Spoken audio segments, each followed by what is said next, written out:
Here they are, quick and dirty. The top tips that the best steelheaders use for swinging up steelhead. Number 1, super sharp hooks. Number 2, super clean, strong leaders. Change them often. Number 3, perfect knots. Anything less than perfect, cut off and do again. Number 4, clear the line after the cast, so make sure you have a straight shot for your running line. Number 5, check your fly often. Make sure it's not dull, make sure it's not fouled, make sure it doesn't have debris on it, keep it clean and swinging perfectly. Use only caged clicker fly reels, use only straight mono running line. Be persistent, don't waste time, don't get sloppy, don't overthink it. Don't overcast, keep the fly in the water. Do not agonize over your fly choice. Don't waste time changing a lot of flies. All right, guys, steelheading is tough, right? We don't get many opportunities. Sometimes we don't get a bump all day. Sometimes we don't get a take for days in a row. But I wanted to give you the best advice I could share with you. And it's more along the lines of practicalities. This kind of advice would probably suit Atlantic salmon fishermen well to a certain extent, or even trout spay guys, but mainly I'm gonna talk about steelheading today. My rod of choice is my Red Bands 5.6 12-foot spay rod. I have a Hardy Bouglé from Fin and Fire Fly Shop. I love this reel. I use a light sink tip. I use 20-pound straight mono leader, a page out of why do I want to say Trevor Noah? A page out of Trevor Kovich's book, because, you know, I don't want to deal with brittle leader. And so the first thing I'm going to say is check your leader. I use about 3 or 4 feet. It's not that critical. A straight level piece of 20-pound test. I'm using Strand right now because I haven't had that great of luck with Maxima Ultra Green. It's brittle. I've had breakages. I blame myself for bad knots when it might have been that I've just run across brittle tippet. So I don't use it anymore. I would probably in 20-pound test. I happen to be using Strand Mono, and it's the extra tough stuff. And so it might mean instead of 20-pound test, it's 22-pound test because it's pretty thick. But I really have not had it break. So the other thing is, use good motto, check it, twang that stuff, check your knots, make sure your knots are super perfect. If they're not, retie them. It's very important to check your leader, check your knots. If you're not satisfied, redo them. Fly choice. Fly choice to me is not important. I think that if you're worried about your fly, you're worried about the wrong thing. Be ready. Be ready.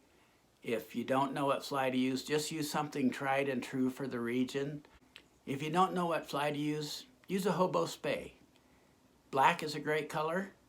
You can never go wrong with a black fly. Just make sure that the hook is sharp. If the water's clear and a big fly won't work, then use a green buck skunk or a freight train, or any fly will do. Use a woolly bugger. Don't agonize in your fly choice. Just use something tried and true and keep swinging that thing and putting in the hours. And every kind of fish you swing for, if you so much as tick a little weed or pick up a piece of moss or think you might have swung over something, or so much as touches anything in the water, whether it be the bottom or something on the bank or moss, whatever, or you suspect that it is, always remember, just peel it in, look at your fly, check your knots, make sure there's no weeds stuck to anything, make sure your fly is just how you want it to be, or there's no weird half hitches. Anytime you're swinging and your fly feels just a little funky, double check it. Make sure it's not fouled or something. That's very important, especially stinger hooks, anything like that. Any kind of fouling, you could you could. I have swung through a run or part of a run and wasn't paying close enough attention, and then, oh, I have a fouled hook. Make your cast.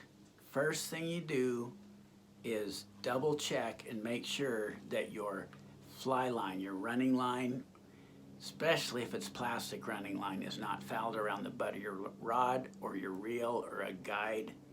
Clear your running line, make sure that you got a straight shot to the end of your rod so you won't have a tangle and lose a fish.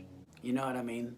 The stinger hook gets fouled, the line gets weird. Check that trailer hook, check your hook and your knot, your union, everything. Make sure you don't have wind knots. Double check everything. It's one thing, you know, to maybe swing a cast through that's not a perfect cast, but the worst thing you could really do is to swing through a run with a fouled hook or a hook that's touched a rock and isn't sharp anymore. Always check your hooks to make sure they're sharp, because you have, you know, you got about a 1 in a million chance of catching one of these things. So make sure when your chance does come that you're just good and ready. This is my opinion, and remember, I'm an enthusiast, not an expert, so I cut off any plastic running lines. I do not use plastic running line. I used a plastic running line last week, and it just about cost me a fish. And the reason why is when you cast that thing and you've got a few loops out, that plastic running line flips around and gets everywhere. And when I used it, it casted really nice. I was kind of impressed until I hooked a fish, and next thing I knew, the running line was looped around my guide. It was a real shit show. I'll never use plastic running line again. Only 40-pound mono for me, bar none. And I feel real comfortable and happy with that. Berkeley Big Game has just been nice.